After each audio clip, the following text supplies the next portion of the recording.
Football is a sport of highs and lows, and few clubs have experienced that better than Portsmouth FC. FA Cup winners before and top flight winners after the Second World War, Portsmouth have a history of transitioning through the divisions. After over a decade in the second tier, in 2003 they were promoted to the Premier League for the first time since it was rebranded, and it was a time where the club burned brightly. Under Harry Redknapp, twice, just don't mention the time he walked out to join Southampton, the club enjoyed 7 years in the top flight. They made a number of exciting big money signings including Peter Crouch, Jermaine Defoe, Sally Montari, Sol Campbell and David James, securing 2 top 10 finishes, with the pinnacle coming in 2008 where they finished 8th and won the FA Cup, leading to a UEFA Cup campaign which included a game against AC Milan. But it was success built on very unstable foundations with spending beyond their means. This led to a succession of increasingly questionable owners, including a man who may not have actually existed, which led the club to the ignominy of becoming the first and today only Premier League club to go into administration. Relegation to the Championship was inevitable, and soon the club found themselves down in League 2 and on the brink of going out of existence. Luckily, a fan takeover saved the club before they returned to League 1. They were then eventually sold, fittingly perhaps given the story, to a company run by the former CEO of Disney, Michael Eisner. But the club has been stuck in League 1 for quite a while now, and it's up to us to get them back to the Premier League and beyond, and this time do it in a financially sustainable way. Yes, hello everyone, welcome. I'm Mr. Grantu, and this is Portsmouth picking up Pompey here on FM22, our brand new save. Can we get this club back to where they should belong? I'm excited to get started. I hope you are too. Don't forget to like and subscribe to the channel as well so you do not miss the rest of the series. We're going to go through this relatively fast paced, I would say, so let's get into it. So very excited to start here. We've of course replaced Danny Cowley, who I'm a big fan of, so a bit harsh, but you know, we're ready to go. Of course, as we said, a storied history of a club, but been stuck in League 1 for a while now, so we want to see if we can get them back up to the big time. We'll go through the squad in a minute. So what do the board want? Well, expanding Fratton Park is apparently ongoing, but not the highest priority. Youth system, something we're going to need to be using, that's fine. This season, this is the key, they want us to get into the playoffs. That's good. Not setting the expectations too high. I think realistically we should be getting in the playoffs. That's kind of to be expected. Whether we can make that push up, we will see. And then next season, they do want us to get promoted. So if we can get promoted this season, that would obviously be good. There we go. A monthly staff meeting. It's a great new feature, but we do it once a month, and I don't go to it because it's quite tedious. But anyway, we are here. We are absolutely raring to go. Let's have a look and see through this. So we'll set up the tactic in a second. Michael Eisner here, of course, former CEO of Disney. He had an interesting time at Disney. If you've read into that kind of thing. By all accounts, he's doing a good job at Portsmouth, so we're happy to see him. As we've just seen this, we will agree to it. Playoffs confirmed. That is what the aim is this season. That's absolutely fine. Interestingly, at the moment, what do the media think we're supposed to be doing? So they agree with the board. They have us down in 5th place, which is, I think that's fair enough. Players in the team, the media dream 11 from us is 1, and that is Marlon Romeo, who is on loan from Millwall. So it was a decent right back, so that's not too bad. I like the expectations not being too high. That is good. In the bank, we've got 5 million, which is not that much for a League 1 club. We're only okay financially, so that's not great. Transfer budget, £0. Absolutely brilliant. So transfers, that is just great. How much spare wage budget? £524. So if we can get a free agent who only wants £500 a week, that would be great. What's the wage situation like? We're on more than £500 a week, so that's a bit of a problem. If we look at the squad then, before we look at the old tactics, so obviously we know Romeo is the only good player according to the media. We got Clark Robertson as well, very solid centre back there, actually left-footed as well. That's going to come in very handy indeed. Gavin Bazuna is our goalkeeper. He's currently injured, out for 12 days. That's not too bad. On loan from Manchester City, very, very good for this level. He's only 19, a lot of potential there. Other decent players, Ronan Curtis has been kind of the man leading the line for the last few years. Not a great goal return. Hopefully we can get something more out of him. And Joe Morrell, who I like a lot actually. Welsh international, of course. Now, the fact that he's gone here from Luton, he's dropped down from the Championship. I mean, all due respect to the team I'm now managing, but I mean, I think he could have got a sort of another Championship club, I would say. But happy to have him in here. Definitely could be a key player for us in midfield. Marcus Harness as well. Good to have we've got some good wide options for the looks of things. And Sean Radgett as well, former Norwich City player, going to be another linchpin of our defence. Indeed, 2 former Norwich City players, Lewis Thompson as well. I often manage Norwich City on FM, so seeing these guys here, it's some friendly faces. John Marquise as well. We've got a good squad here, I think. Actually, we can't improve it because we haven't got any money. So tactically, then this is what we're going to be using. If you watch anything else on the channel this year, Aston Villa, Chelsea, you will be familiar with this system. I like the shape that this gives us, the 4-3-3. I think I like playing a back four. I like playing a defensive midfielder who can also kind of create. The 2 central midfielders kind of run the show, and then the attacking players just sort of do their thing as well. It works quite well. In terms of instructions, you can see them there. It's a very high tempo style, which could be an issue down in League One with the players we've got. It does involve quite a bit of pressing as well. Obviously, that's, you have to. It's not that it's bad on the game this year. It's absolutely not bad. It's just you have to be very careful with how you manage your team.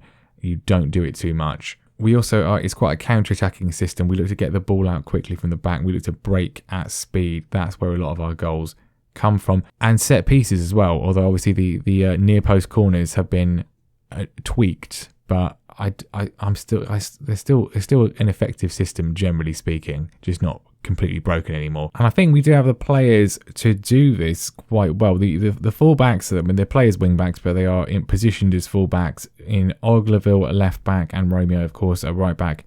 Very solid. Centre back's very solid as well. Happy with that. Midfield is looking good. We've got some decent midfield options from a more defensive standpoint. Joe Morrell, of course, Ryan Tunnicliffe as well. Very good option to have, and Lewis Thompson, as we've discussed. We've also got Sean Williams. He's 34 now, so he can't run too much, but again, a wily character, can kind of anchor the midfield potentially as well. And Miguel Aziz as well can play a more sort of attacking midfield kind of role. So maybe we're one person short in that one potentially.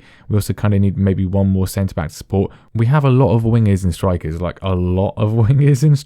way too many for what we need. I'm only going to be playing one striker. I like playing one striker, so yeah, maybe there's an opportunity. Some of these guys are here on loan. Someone like George Hurst, is an option. Maybe this guy here, Ghassan Adame. Again, is he just worth it? We might be able to cancel that one. Get a little bit of the wage budget back and get another midfielder in, another centre back in. Potentially, there's options. There's things we can maybe do. If we have to just sort of make the most of what we've already got here, then we have to just sort of make the most of what we've already got here. It's really quite simple. We will see what we can do. Same with the staff as well, really. I was going to end this off, get rid of Nicky Cowley as our assistant manager. Not because he's bad, really, but just purely because, well, it just be, Danny Cowley's going to want to get a new job and he's going to want to have his brother with him as his assistant manager. But this is a nice little feature. Having replaced Danny Cowley, Nicky Cowley has already gone. He's gone. He's gone with his brother. That's a nice little touch for FM to do, so we can get in our own assistant manager without any grief. I just had a quick look in the youth squad to see if there's anyone good to sort of help us out. No is the answer. No. There's no one who is of any quality coming through. It's a bleaker situation than I perhaps realised, but it's a good challenge for us to work with. But I'm going to go away, sort the staff out, do some transfers. I mean, there's probably not going to be many. We haven't really got much to work with, but we'll come back and we will play today our first match as Portsmouth manager, which is away at Fleetwood, which will be an interesting test to see what this sort of squad is made of. Okay, we are back. The transfers are done and we're ready for the first game of the season. And by transfers, I mean transfer. We'll come to that in a second. What about the staff, first of all? That's what we're really excited for. And I think given our financial position, we've actually done relatively okay. My new assistant manager is former Norwich City and Northern Ireland manager Nigel Worthington, a blast from the past. He's been out of work for, 7 years. But, he's ready to come back in. For motivation is going to come in very handy, I think. Otherwise, not bad for an assistant. Not bad. Happy to get him in. I don't normally go through the staff really, but we're doing it today. Chris Jones has joined us as a fitness coach. We need high fitness levels for this tactic to work. Otherwise, it could be a disaster. Former Chelsea fitness coach, part of Frank Lampard's coaching team, has been happy to drop down with us. That's fine by me. And then probably most excitingly of all, Portsmouth legend Sol Campbell has joined us to be a new defensive coach. He's pretty good as a defensive coach. Obviously has managerial experience with Southend and Macclesfield as well. And yeah, quite a few years at Portsmouth. So we're delighted to welcome him back. I'm sure that he will receive managerial offers at some point and will therefore want to go and do that, and that's fine. But as a defensive coach for now for us, he'll do very well. Now, transfer-wise, our very limited funds have proved to be a bit of an issue. I wanted to get at least one midfielder in because that's definitely where we were lightest, and we had way too many strikers. And so this man, as we discussed, Ghassan Adame, he wasn't really going to play at all. So we were able to cancel his loan. It took a few weeks to get it done. He was on £3,000 a week. We were paying his full wage. So he's gone back to Norwich. Thank you. We don't need you. And that has then allowed us to reinvest some money into a signing. We've got 1.8k left, which is a lot healthier than it was. So we can maybe get someone else in. I will potentially try and get someone else in. But for now, we have signed Tristan Nydam, former Ipswich youth player. I mean, on a free transfer released by Ipswich, he was available to pick up for nothing. Has not really played much professional football, but attributes-wise, I like him a lot. Very solid as a backup midfielder. His mentals are excellent. Physicals leave a bit to be desired. His technicals are okay, but just as a solid midfield option to help us out, it's exactly what we needed. Not on very much money, all things considered, so happy to get him in. But he wasn't our first target because I did try and sign Solly Montari. He was available for free. Of course, Portsmouth legend. We brought back Sol Campbell. I was going to try and bring back Solly Montari as well. I said Portsmouth legend. He had one season, but I mean, it lives long in the memory. I always associate him with Portsmouth, but he's still really good at 36 years old. He didn't want to join us though. He'd rather go and play in Qatar. It's not like they offered him crazy money. I mean, that's only, just over probably about double what we offered him. So he's not, but he's gone there. He'd rather go there than come back, which, fair play to him. But it's the opening day of the season. We're away at Fleetwood Town. It could be tough. But we're going to see what we can do. Just to say, pre-season for what it's worth, 4 wins, no goals conceded. Yes, they are all non-league teams, but I mean, what of it? So then, team for our first match in charge. Well, there's a few issues. Namely, we only have one first-team goalkeeper fit because Alex Bass, he's back tomorrow, but he's not fit for today. Not that he'll be playing anyway. Mizuno's obviously going to be in goal. So we've got this guy here, Toby Stewart. He's 16, but he's actually not awful. So he's on the bench. Kieran Freeman is also injured as well, so he's going to be missing from the bench today. But again, he wouldn't be starting, so I'm not too devastated. So who is going to be starting? Well, this is what we've been using in pre-season. It's what I feel is our best lineup. We'll see how it gets on. In goal, Gavin Bazuna, of course, on loan from Manchester City. He's missed a lot of pre-season with an injury, but he's back for this one. At left back, Connor. I've always called him Connor Ogilvie because that's how I've read it, but it's not. It's Ogilvie. That's going to take some getting used to. Ogilvie.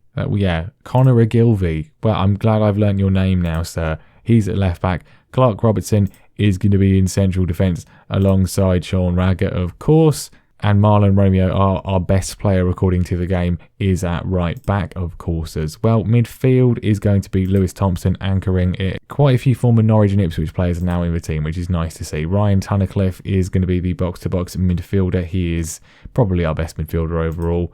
And ahead of him, what am I talking about? He's not. He's our second best midfielder. Joe Morell's our best midfielder, and he's going to be playing in the Mazzala role. Can kind of do it all, really, but we're going to put him there where he can sort of create and help out with attacks. Ronan Curtis is going to be starting on the left-hand side for us with, on the right-hand side, Marcus Harness. He's just had a bit of a cold, but he's got over it. He should be fine. And up front is going to be John Marquise. He has scored 2 goals in pre-season, which is not quite what I was hoping for, but we'll see how he gets on today. He's not the quickest, but he's got the best finishing ability of anyone else in this side.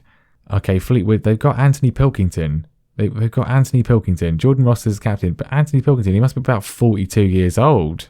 We'll have to check that in a second. I expect to win. It's the opening day of the season. We're away from home against a potentially tricky opponent. So I don't really expect to win, but I'm not going to tell them that. We have to be sort of setting expectations high right from the get-go. Right, Ronan Curtis is on it as we do look to work an early opportunity here, which would sort of put the cat amongst the pigeons. Goes short to Morell, but back to our left back, ball into Marquise, and it's a brilliant save from Alex Cairns to tip it away. Great early chance here. Anthony Pilkington is 33, so not quite as old as I was thinking, but still quite old. I mean, I did just try and sign a 36-year-old, so we can't really sort of speak about age too much. Anyway, we've won it back in midfield. Tunnicliffe, it's come to Joe Morell, and Joe Morell opens things off. Our first goal of the season from probably our best player, Joe Morrell kicks things off. It was a lovely move. Great work in midfield. One back by Thompson, actually, initially. I thought it was Tunnicliffe. Looks like Lewis Thompson. And then the great switch of play in to Morrell from Harness. It's a lovely move, and we've got an early lead here. Can we add to it? We've got to be careful. And I mean, ideally, if we can sort of race into a 2-3-0 leading games, then we can sort of drop down the tempo and work rate and that kind of thing. And it's a 2-0 lead already. Brilliant cross in from Romeo, and Curtis heads home. I did not expect this to be this good of a start. But anyway, Romeo, wherefore art thou, Romeo? He's putting the cross in. That's going to get old very quickly, isn't it? Curtis heads home, 2-0. It's a fantastic start. It might not even be Romeo. It might be Romeo. Anyway, corner in. Sean Radgett is close. It is very close indeed. I mean, we're still doing near post corners, and that one didn't work though. Right, all we can be is positive. Great performance, 2-0 up. Not what I was expecting at all, but I'm very pleased by it. Here is Romeo, throw to Thompson, and Sean Radgett looking to make it out of defence. This has been a very positive performance from the boys so far. They've adapted well to the style of play. I'm not entirely familiar with Danny Cowley's style of play, but maybe it's similar. I get the impression he's kind of, he likes to pass the ball around. As John Marquise is in, it's another good chance for him. It's a good save from Cairns again, and a chance for Fleetwood. We've been caught a little bit napping, but the effort from Morton is very, very wayward. It's been a quick start to the second half from both sides, as Fleetwood clearly looking for a response. Pilkington plays it into Edmondson. It's a fantastic stop from Bazuna, point blank header, and well, the arm to get that away was brilliant, as Fleetwood have a corner which we're able to deal with. Or are we? Because they're coming forwards. This is still from the corner. Pilkington into Edmondson, and this time he scored, so that's great. Ryan Edmondson. I mean, if we could avoid throwing away a 2-0 lead in our first match in charge, that would probably be good. It probably wouldn't endear us to the fans, especially if we did bin this one off. But it's looking quite likely, because Fleetwood are passing it around quite well themselves, and we're getting a little bit tired, which is kind of always was something I sort of feared. Morton, cross in, Robertson stops it well though, Morrell gets it away. We look for a quick counter. Marquise is in behind. John Marquise has been cynically taken out there. Send him off. Disgraceful. He's going to take the penalty himself. He's won it. Can he score it? Would be nice if he could get a goal, and it's very confident from him.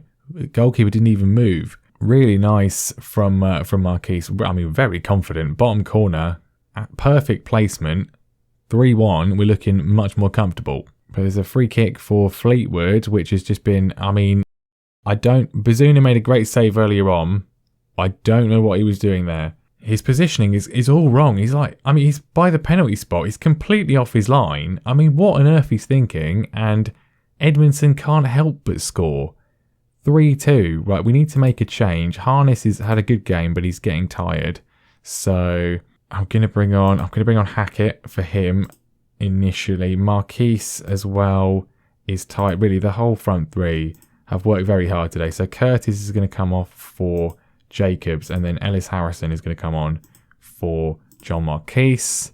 Let's just see this out. Maybe we'll drop things down a little bit in terms of pressing, and we will also set Romeo to defend and left back to defend as well. Right, let's just he's taking a throw in now. Ogilvie. I've already forgotten it. I wasted too much time today on it, and it's not sunk in. We'll just call him Connor. That's probably easier. Anyway, Fleetwood trying to get a goal back, but no. Tunnicliffe intercepts. Morrell switch of play to Hackett. It's so close. That would have been a brutal counter, but it's not to be. We're still winning though. There's 5 minutes of normal time. Can we grab a fourth? We've not been particularly amazing defensively. I think we've been all right defensively. It's just been the first goal was just good. The second one, Bazuna's positioning was all wrong, but that's, he's still young, he's inexperienced, so it's okay. We're looking to work it through the middle of the pitch. Joe Morrell has had a very good game today as well. Finds Hackett, bit of energy from him, pulls it back to Tunnicliffe, and Tunnicliffe's effort is powerful, but too powerful. Still Fleetwood, they desperately want an equaliser, understandably so. They're at home. It's the first game of the season. Pilkington trying to find Edmondson. Radgett's header is good enough. and Bazuna can sort of calm things down. In fact, let's do a little bit of time wasting if we can. Morel and Tunnicliffe are a bit tired, but we're still grinding them down. Morel's in behind. Can he pull it back? He can, and Harrison cannot miss. And that is a good opportunity just to drop things down a little bit more, and it should be 3 points safe. I mean, this is the advantage of playing like this. You know, we get tired, obviously, but the opposition are getting tired too. And if we keep going at them as they get tired, we're still working, and we can find sort of extra space to get goals like that. It's been a brilliant, entertaining game, I think. Good performance from Fleetwood, but a much better performance from us. It's a quicker start than I was expecting. I'll be honest, I was expecting to lose, or at least draw, but a 4-2 win away from home is a pretty good way to start the season. Well done, boys. Morel, very good game. All of the attacking players playing well, which is, I mean, they're kind of the key to, I was going to say to scoring goals, but that's kind of obvious. But in this system, really, they do so much. To see them playing well is good. When they have a bad game, generally speaking, you don't win. But anyway, we go top of the table at this very, very early stage. Will we be there at the end of the season? I doubt it, but you never know. We'll praise Joe Morel. He had a very good debut, as I was kind of hoping. But anyway, there we go. Brilliant. Great start. Thank you for watching. I hope you've enjoyed it. Leave a like, subscribe as well so you do not miss what happens next time. We are going to go, well, I'm going to aim to go quite quickly through this save because we're only going to be having 3 videos a week, maybe even sometimes 2 videos a week due to my real life commitments. So we will hopefully go through a little bit quicker just so we can make a bit more progress, that kind of thing. So we're going to aim to come back at some point next month, September, October kind of time, maybe even October. Maybe end of September, start of October. The games might get moved around, but Sunderland at home, for me, could be a crucial match. So that seems like a good place to come back for. But anyway, thank you for watching, and I'll see you next time.